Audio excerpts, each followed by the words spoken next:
Isn't it funny how procrastination and perfectionism are twins, right? Isn't it the same when you overextend and then suddenly you go too far where then you're in isolation and hibernation, right? What would the world look like if people felt like they mattered? Welcome to the Lead with Love podcast, exploring what it means to lead with love in business and life. I'm your host, Jada Selner, and in this show, I'll share meaningful conversations to help you, the creative, the entrepreneur, the world changer, reach more people, go after your dreams, and serve your community with love. I appreciate you joining me. Now, let's get cozy and start today's episode. If you have felt overcommitted and struggled with procrastination and perfectionism, I'm raising both hands over here, then this episode is for you. You will be reminded of why it's important to say no, so you have the space to actually rest, and you'll also learn some tips for identifying the warning signs of when things around you start to become frenetic, to avoid chaos and stress. And in today's Lead with Love conversation, I get cozy with Michelle Courtney Berry, who is an award-winning serial entrepreneur, wellness coach, workplace trainer, keynote speaker, outdoor fitness leader, and author of Keeping Calm in Chaos. And Michelle helps busy, overtasked visionary leaders mindfully de-stress so they can truly enjoy success. You can learn more about her at michellecourtneyberry.com. She has also opened for and shared stages with Dr. Maya Angelou, and she's actually going to share her story about this in this conversation, and it is so inspiring. Also with Howard Zinn, Mos Def, Amiri Baraka, and the Dalai Lama. Michelle was also an early beta reader for She Builds, so she got to read the first draft iterations of my manuscript when I was still editing, and she gave me amazing feedback. I also had a conversation with another beta reader, Carol, and I will link to that episode in the show notes if you go to jadaselner.com/podcast. And Michelle, even just in reading the beta version of the book, and I made a lot of improvements from everyone's feedback, but she was able to implement the She Builds revenue map, which helped her stay on course with her work and drive more revenue in her business. And a quote from her after reading my book: "I've made more money since reading your book and refocusing, reframing, releasing, and redesigning than I have in any other quarter."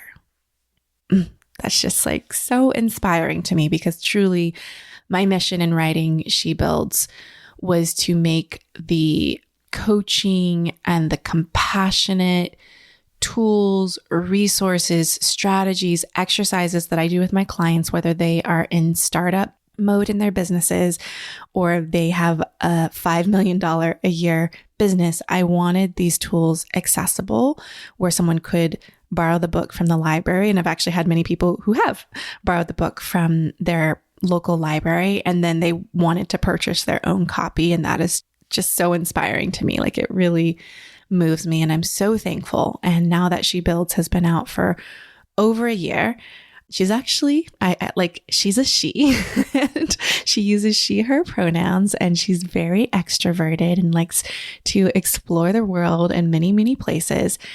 But she is the perfect companion to guide you into the new year and carve out time and space to think, dream, and clarify your next level vision. The vision workshop that I've done in person and online, all the questions and prompts are inside the book in chapter 3, Architect Your Future Vision. So you can get cozy, grab a cup of tea, light a candle. This is something that you could do with your partner, your spouse, your best friend, a business colleague, a teammate, whatever it is. Like, this is a great time to reimagine what it is you want to create next. So if you want, grab a copy at shebuilds.com, where I link to all of your favorite booksellers. And of course, if you're an Audible listener like me, head over to shebuilds.com/audible. And if the book inspired you, I'd love for you to leave a review to spread the love. And now it is time to dive into our conversation for today. So now let's get cozy with Michelle.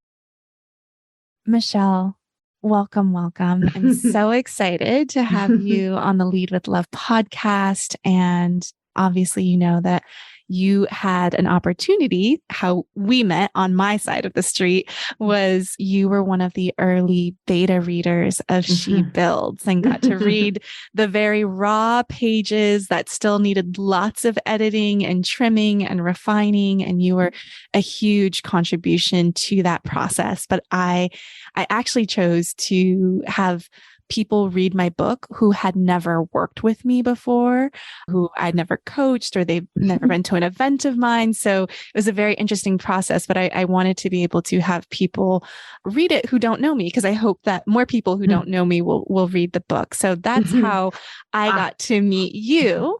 But I would love for you to introduce yourself and just share a little bit about who you are and what you are building in the world right now. Well, thank you, Jada. So I'm Michelle Courtney Berry, and what I'm building in the world is just, first, let me just back up and say that I didn't work with you before, but I've really been a fan and really just so thrilled by how you lead with love, and it really helped me in difficult times. And so I know we'll be able to talk to your book in a little bit, but what I'm doing is just really working at that place, that intersection between where people feel really stressed and they might burn out, and trying to interrupt that process. So really work with helping overtasked, busy, visionary business leaders be able to press reset so that they could really truly enjoy their success. Because I remember it also depends on how they define success. But I remember so many times I thought, all these wildly successful people are really terrifically happy, and I have all this stuff that I have to change and do so that I can be worthy. And then when I would meet people, they'd be like, no. Like, there's so much that goes on behind the scenes, or we're not really happy right now. And I just thought, and I used to smile when I wasn't happy too. So this is why I relate to people almost burning out, because I've burned out. That's why I relate to type A personalities, because I'm type A personality recovery. And I'm like, I've been there where you're smiling, but your eyes don't quite meet that smile. And I thought, what would it be like if I could be as authentic off stage as I am on? What would it be like if I could really take the advice that I'm so able to give my clients? So I did a reset myself about 10, 15 years ago and said, I'm not going to ask my clients to do anything I'm not willing to do. And I'm going to be as authentic so that I don't have my child later say, boy, mommy, I wish you could be as nice to me as the clients. And and I said, well, they do pay me and they do actually think I have something to say, and my son started laughing, but that authenticity, it's harder to feel like when you peel all those masks away and you're in that vulnerability, where can you stand? And I thought you can stand in love, right? And you can really be real. And I didn't realize, and I know you know this, I learned this from you so well, that when you show people that it's not perfect, when you show them the failures, when you show them the missteps, when you show them mistakes, your tribe really responds. And people that aren't in your tribe go, oh, wow, good, I'm not alone. None of us are perfect. So what you learn from those lessons is incredible. If you don't have mistakes and failures, then usually your business is going to grow. Yeah. How long have you been an entrepreneur for? Well, probably since the lemonade stand at 5 and leading hikes and charging city kids when we moved to the country. When we moved from the city to the country, I'd charge them for hikes. And my mother's like, what are you charging them for hikes? And my father goes, she's an early entrepreneur. It's great. So I pretty much have been running my business since I was in graduate school at Cornell, so 1990. Yeah. But running it when it's not like a hobby. Oh, then in the last 10 years, which is still, you're a seasoned entrepreneur.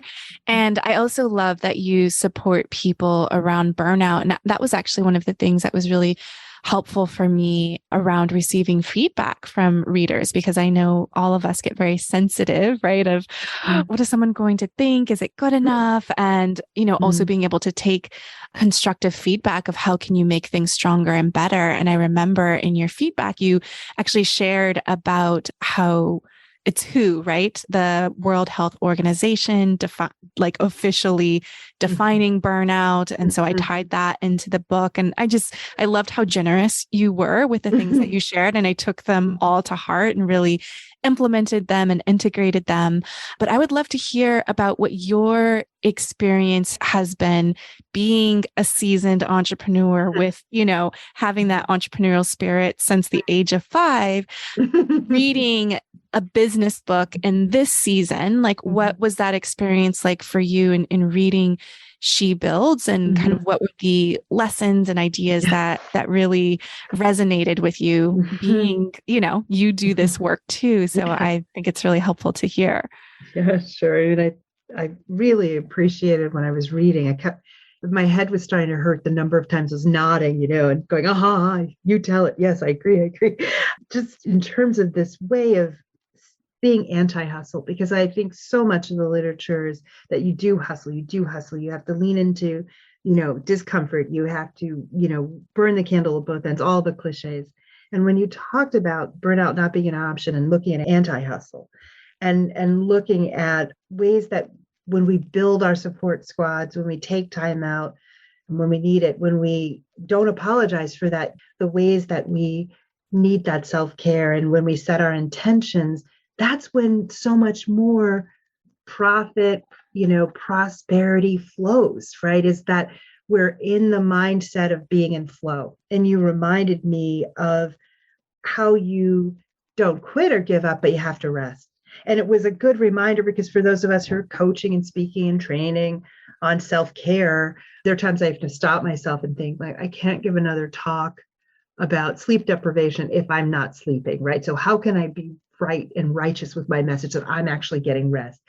And you gain so much more when you have that perspective and that rest. So what I got from your book was just focusing your energies in the right places and letting love lead and allowing yourself that opportunity to regroup.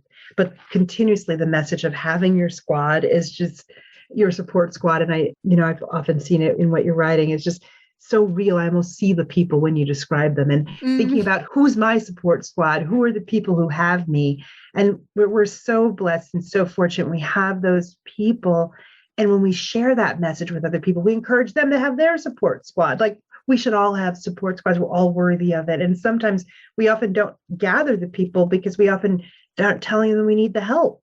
Yeah. Right? And so being able to say, giving, for me, the power of receiving really came through, and She Builds, it's so much power in giving, but there's also that power in receiving. But I've often felt more vulnerable asking for help or receiving help.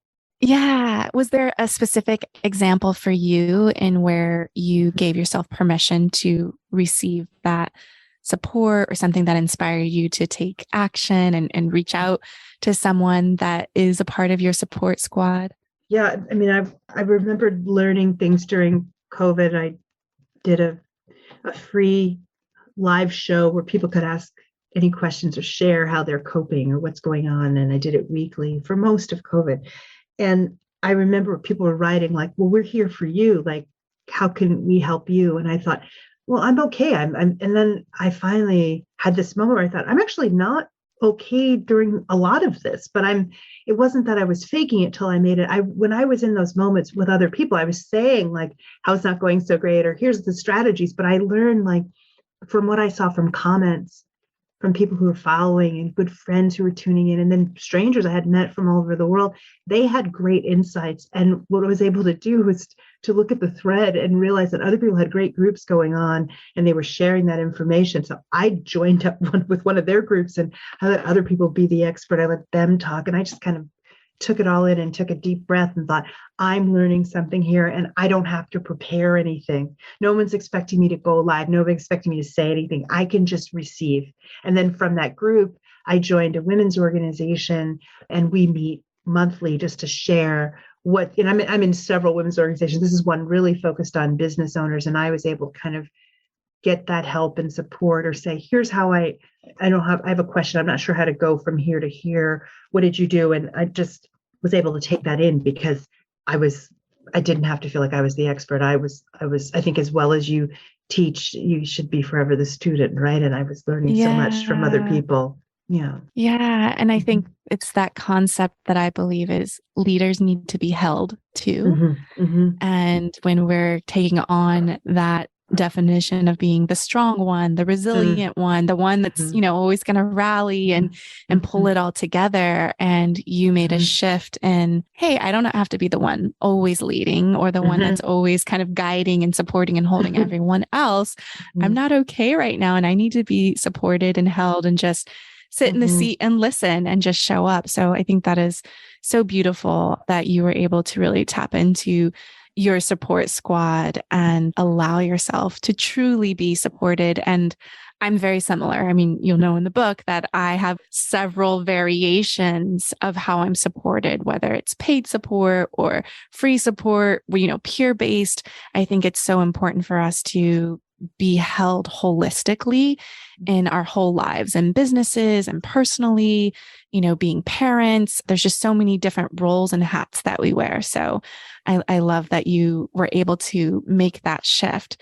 There was also something that you mentioned that you've made more money since reading She Builds and being able to refocus and reframe and release and redesign than you have in any other quarter, which I was like, tell me more. I definitely would love to hear more about kind of, if there were any tools or strategies that you use and what really supported you in having kind of like a best quarter yet.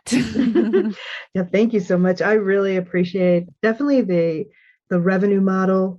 Was able to think a little bit about where I wanted to build, where I could scale, and what kind of lessons did I learn. A lot of things turned on its head during COVID, and I remember Yeah. when a lot of my speech. Look, I'm not. I'm not unique. A lot of our conferences and speeches were canceled, but I learned during that time that there had been this exhaustion to travel. And when you can suddenly talk more in a span of time, and you're not, I love traveling, but if you're not traveling, I found, it can actually make more because I'm still here and I can do more than one gig in a day or a week or what have you. Yeah. And so I was thinking one of the things that She Build really inspired me to think about is keep looking at a possibility and turn it a little bit on its head. Or you don't always have to do it the same way. Or you can say, well, I learned this during COVID. This is what I could apply. And I also started looking at peak times for travel. Didn't all, because in the hybrid workplace now, the old map I had in my head wasn't the same. There were times I just didn't get hired to speak because it was when everybody was away on vacation. And I got used to these times of year that I considered stagnant times. And when your book and that revenue exercise really helped me dig deep in, like, is that really true in the current place you're living in, or the energy that you're sensing? Like, what is your gut telling you about where people may need you to come or where you might be called? And so I actually was like, I'm going to decide that I'm just going to speak straight through in times when I normally wouldn't have been hired. And I'm just going to put myself out there or reach out to my network or my squad and say, hey, I really would like to go back out there and be back on the road. And I really could use your support. But instead of being, sometimes it can be a little convoluted with like, I do this and this and this, like too many messages. And because you can, when you do so much, and I think it comes from that energy of sometimes you have to prove or feel you have to prove yourself too much, and then you do too much. And what your book helped me do is kind of crystallize and go, these are the three things I talk about. And it can be tempting in business, right? When someone says, do you also talk about this? And being worried that you're leaving money on the table, you're sometimes outside of your brand or outside of your heart work. Even if you can talk about it and you like it, do you love it? And I focus more on what are the things I love to talk about that I lead with my heart the minute I step on stage. And I crystallize that into 3 talks and 3 experiences or 3 consultancies. And it didn't break from that because your book really helped me stay steady on course. Yeah. And the revenue map that you're talking about is in chapter 2, Simplify Your Life. And so I love that you're talking about like, I simplified instead of overcomplicating Mm-hmm. and also really looking at the numbers. And, I talk about the cycle of fear where it's forcing, exhaustion, avoidance, and rigidity.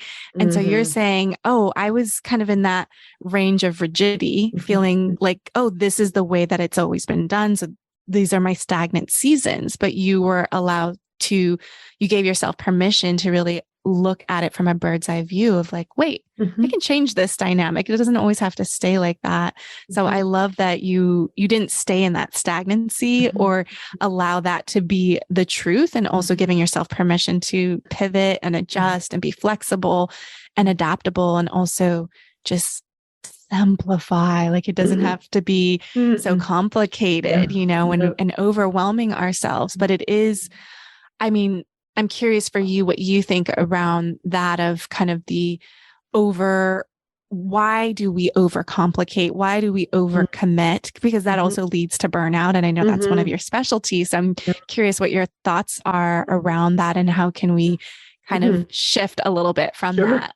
Sure. I mean, I definitely know that I was raised to be driven, and I definitely believe that my parents had the very best of, intentions, and they didn't understand what the impact would be burnout. So I think they were very worried for me. I was, as a woman of color, they really were like, you have to just be good all the time. You have to almost be perfect. You can't make a lot of mistakes. You really can't make any at all. And so I carried that, like I have to work harder. I have to prove myself. And I came up with something that I said to a client, and I thought, why don't I say it to myself? I said, you're auditioning for a role you already have. You're auditioning for parts that you already have. So if you already know you belong there, you step into that power and you shine brightly, then there's nothing to prove. And if someone can't see your light, they're not the right person for you in relationships or with clients. It's very interesting how clients, relationships, friendships all mirror the same kind of things that you're looking for, right? Like mutual respect, being seen, being heard, giving space. And so in some way, I feel like that was kind of an inborn perfectionism that I had to unlearn.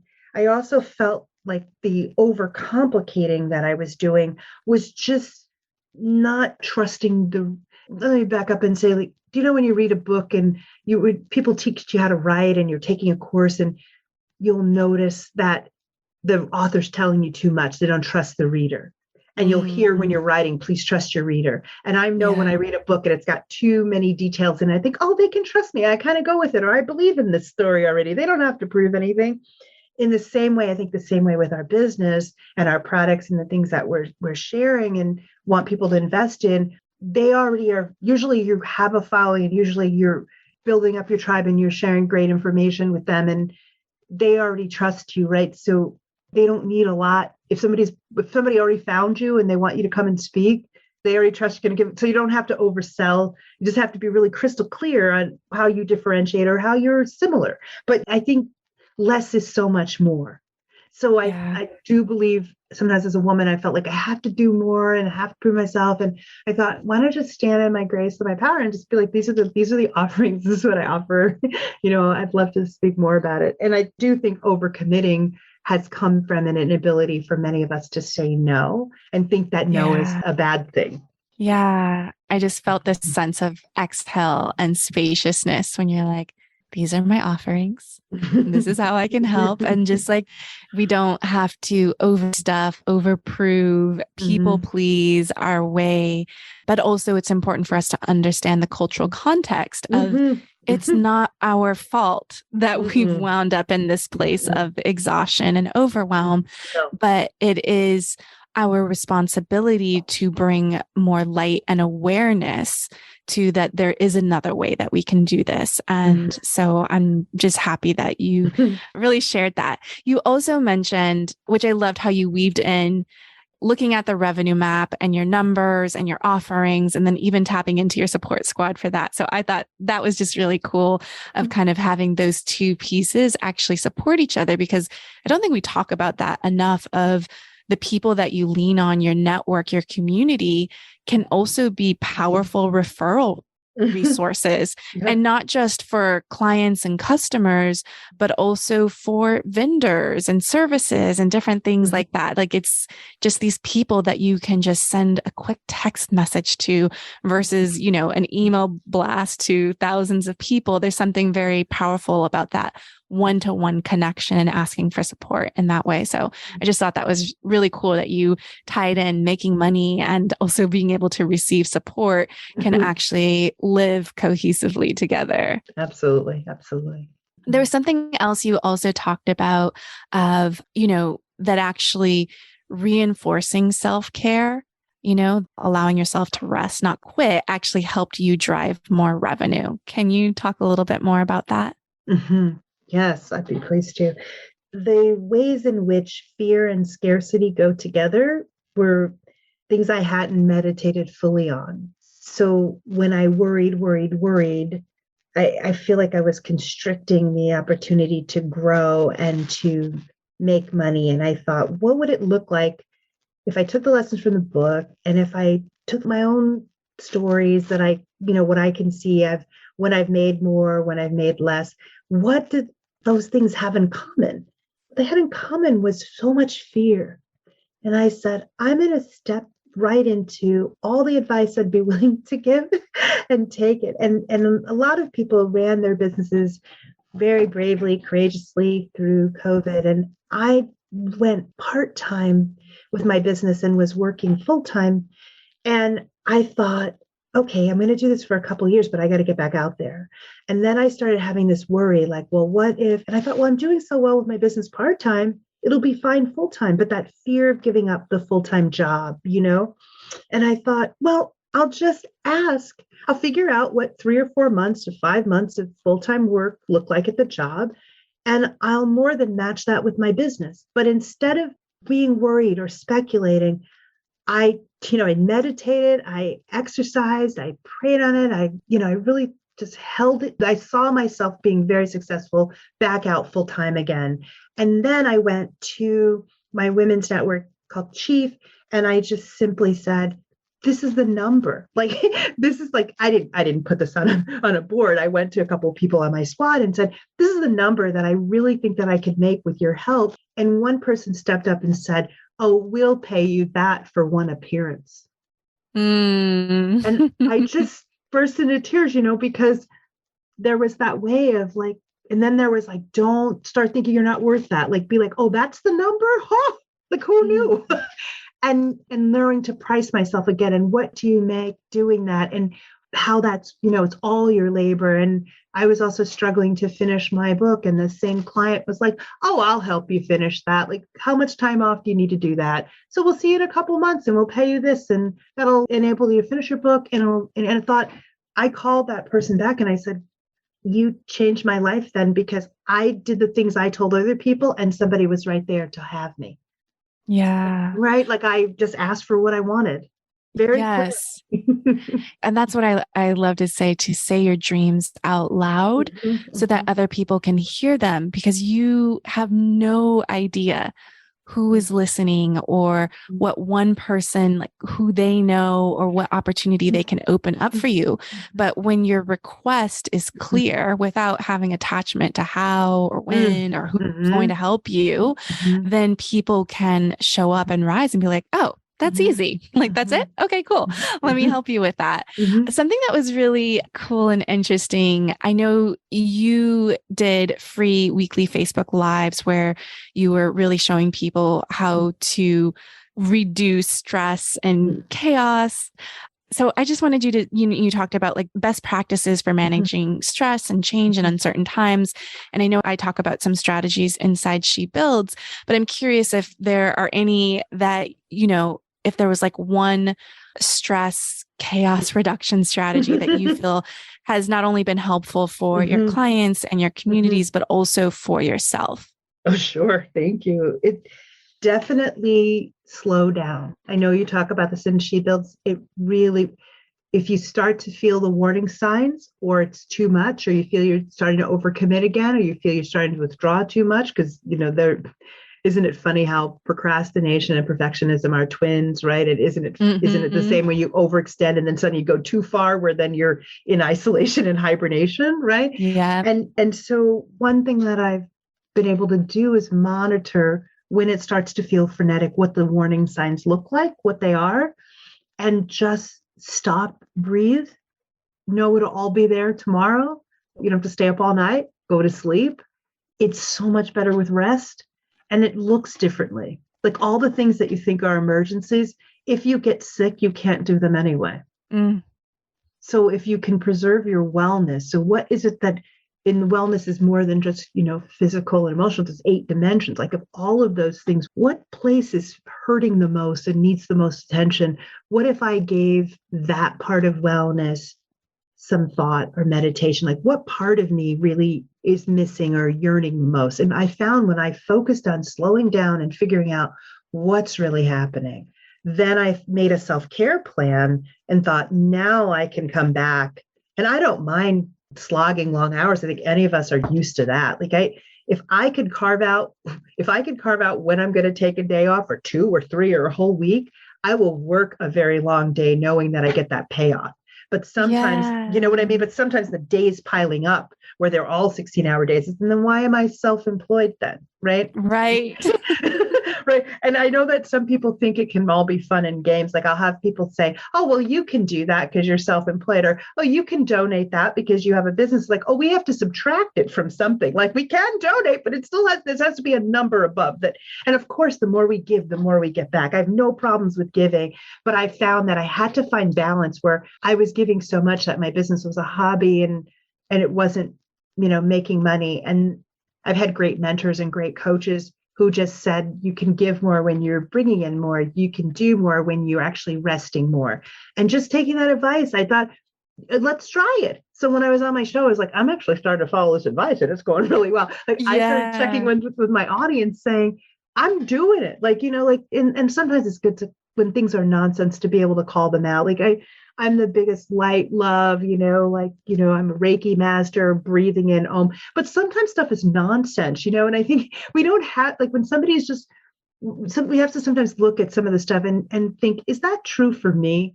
Like, everything that's out there isn't meant for you. And sometimes people say the most ridiculous things and we can't take them to heart because they're just living out their own path. But every piece of advice is not for you. What resonates for you?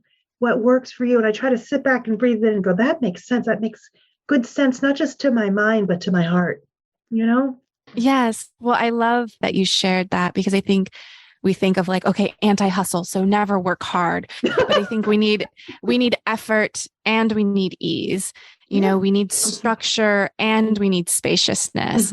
And so I can share an example from me, even with this book launch. I'm, for the month of September and October, prior to the book coming out, I booked more days than I normally do for my, what I talk about in the book, Talkie Tuesdays and Talkie Thursdays. It's like Talkie Monday, Tuesday, Wednesday, Thursday, or however it looks, because I knew I needed to record more podcast interviews, being guest on other people's shows, recording podcasts for my own show, Lead with Love, and then also still showing up and serving my private clients. And so, but what you're saying is, okay, I know I'm going to be putting in more time than usual. I still blocked off a whole day that didn't have any calls scheduled each week in those busy seasons of September and October, so that my nervous system knew, like, I'm not going to be on calls every single work day. I'm still going to have time to do some creative work or to catch my breath, to catch up. And then also having a lot less structure and overscheduled and overcommitted socially on the weekend, so that I could rest and come up to feel just more refueled, right? Like in chapter 11, refill your well. Like, we have to be able to do that. I also did this with my daughter recently. She was like, I'm tired. I need to work on it's her first AP class, human geography. And she's like, but I still need to do it. And I was like, we have tomorrow. Like, you still have Sunday. I was like, if you're tired, we're not going to push yourself. And I said, put your laptop back in your backpack. You're done for today. Yeah. And she was like, wait, can I just work on it for 25 minutes? All of a sudden she wanted it back, because I was like, nope. I was like, I will take your phone away, your iPad. I was just being silly at this point. I was like, no, let's put it away and just rest, take care of yourself, crochet, whatever is on her self-care menu, to be able to do those things. Because it's like, when you're tired and you try to push and over effort and exert yourself, you're working from a place of depletion. You're at empty, beyond empty. And so find another time to work on it. Like you said, rest, or set a timer to nap, whatever that is. So I love that you shared that. There's one more thing that I was curious. You have opened and shared stages with Dr. Maya Angelou, Howard Zinn, Mos Def, Amiri Baraka, and the Dalai Lama. And I just find that so fascinating. And I just wondered if you could share any little bit just from that experience, because I like to bring your own unique story and flavor to this conversation. Sure. What a gift those experiences were, and they really shaped me. What everyone had in common was super down to earth. and just because celebrities are just, regular people that we all know, right? And icons, but so down to earth. And I got lessons from each of them. The first one I would share is, because it happened first, was with Maya. And I'd seen her give the inaugural poem during Clinton's inauguration. And I wrote a poem to her thinking, one day I will read this. I don't know how I'll get this to you. And then I was living in a city in which the head of a children's museum was like, I'm just going to bring Dr. Maya Angelou here. And I love that kind of energy from a woman business leader. Just like, that's just what I'm going to do. And she had a really neat name, Pokey Cracker. She ran the Discovery Center in Binghamton, New York. And she's like, I just want to look for a poet and a speaker to open for her. So I'm like, oh, please pick me. And she did. And then I was like, I have to give this poem in some way in this story that I wrote. And so I was very nervous, and I was backstage, and she had arrived, and she was sitting very quietly, and we were all doing different things. There was dancers and singers and performers and little children, doing a special song for her. And she was waiting very patiently. And then finally she was getting a little impatient because she wanted to go on. And I wasn't as experienced a speaker as I am now. And I didn't know that energy would come to me too, where you're really ready to go on and there's all this stuff in front of you. And I said to her, may I say hello? And she goes, oh yeah, sit next to me, my dear. And I said, I love you so much. I've been admiring you for years. I've read all your books. I wrote this for you, but I'm just really shy about this poem. And she goes, why would you be shy? Why would you ever demur? Like, you should never demur. Like, I'm looking forward. She goes, I have a bad knee, but for you, Miss Barry, I will stand. And I thought, oh, wow. Like, not only am I nervous, but she's going to stand on the edge of the curtain and nurse her bad knee. She was rubbing her knee. She's very tall, like probably 6'4". And I remember just gliding onto stage thinking, I get to tell the story of writing this. And when I wrote it, I said, I'll meet you one day. And I spoke it out loud, and it did come true. And, I hope I gave one of the better performances of my life. I can't remember it because it was such strode on to say, it was, in this white suit and like the bright lights and actually it was at my alma mater where I went undergrad. So like it was in a familiar space in a Anderson Center Hall that I'd been in before. And when I came off stage, she had her arms open wide. And when she hugged me, it was like all the angels, the mothers of the world, the universe, like everything, the homeland, like all of it. And she just held me in her arms and she said, never stop speaking, never stop writing poems. You have a gift, and I really look forward to hearing more. And I remember when her limousine went away into the night, people rushed to, get her autograph and ran behind the car. And she had the driver stop the car, and she had the window go down. And I mean, I didn't need her autograph, and I don't tend to chase cars, but I understood the desire that people had. Like, they were really excited. And I had, I understood we were different. I met her backstage and she'd already hugged me, and, so I was like, we're good. But I watched the people, and she said this most eloquent thing. She had the window come down, and she turned her head out the window, and she said, my beautiful children, why would I give you a signature when I've already given you my soul? And then she was off into the night.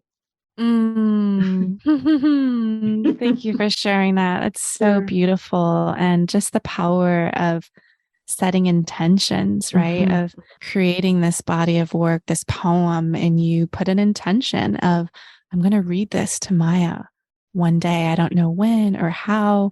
And I feel like that's the energy and the essence of She Builds, right? If we have these high intentions for our visions, our dreams, for our businesses, our lives, and then we just release and surrender and let go and just show up moment by moment and see.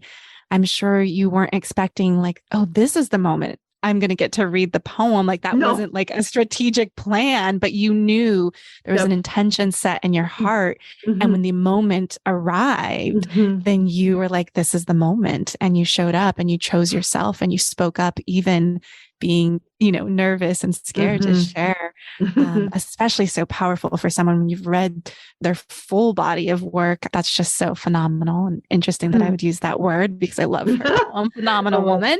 So wonderful. So wonderful. So just to get ready to close up and wrap up, but I would love to hear how you would describe She Builds to a friend. Well, She Builds is an insightful page-turning guide to building a business you love with a lot of gentle self-care, really valuable tools that can allow you to reframe, release, and redesign the life you're dreaming from the inside out. So if you're ready to learn how self-care and pivoting and also embracing change can work in your life, this is a really great book to do that. And you'll find a lot of key strategies, a lot of rinse and repeat methods. And overall, Jada stays true to who she is. You will be learning more lessons and leading with love and putting that love into yourself so that you can, freely give it even more so in your business into the world. And what you choose to build will be wonderful. And just to close it up, what does leading with love mean to you, and how do you put that into practice in your business and in your world? Yeah, it definitely means acknowledging all the beauty and also acknowledging what you've learned from the pain, and to love it all, to wake up with intention. And if you didn't, that's okay. Start again. It gives you incredible freedom that no matter what lands, you are loved, you're worthy of love, and you can keep reinventing because once you understand, I think one of the things your book has been really great about reminding me about is, I think the ABCs, acknowledging, belonging, connection. And I try to think about each day, like whatever ways that you might have made those land when I read, can I redefine that for myself each day and figure out how does that fit with what I need to do. But if it starts with love, it'll end with love, and it'll also increase both capacity and authenticity as well. I love that, increasing both capacity and authenticity. And Michelle, where can people learn more about your body of work? Sure. Go to my website, which is Michelle with 2 L's. My middle name is Courtney, Courtney. Last name Berry, Berry, like a fruit. And you can find out more about me on my website. Beautiful. Well, thank you, Michelle, so much for taking the time to share your experience. And it's just been so fun getting to know you. And I know you've been following for a while. So it's a fun serendipitous connection for us to have this full circle moment. Thank you so much, Jada. It's been just such a beautiful pleasure. Thank you so much for your heart and attention and listening to Lead with Love. You can always get the links and resources mentioned in each episode over at leadwithlovepodcast.com so that you can build a sustainable business and live a creative life on your terms. If this message, Leading with Love, resonates with you and you want to take a stand for remembering that there are humans with beating hearts behind the numbers, I would love for you to subscribe so you never miss an episode and leave an honest review. It would mean the world to me, and it also helps more people spread more love in the world, which we really, really need. I also love hearing from you. So as you're listening, take a screenshot, share your favorite takeaway, and tag me on Instagram and Facebook at Jada Selner. I really appreciate you, and I'll talk to you soon. Bye.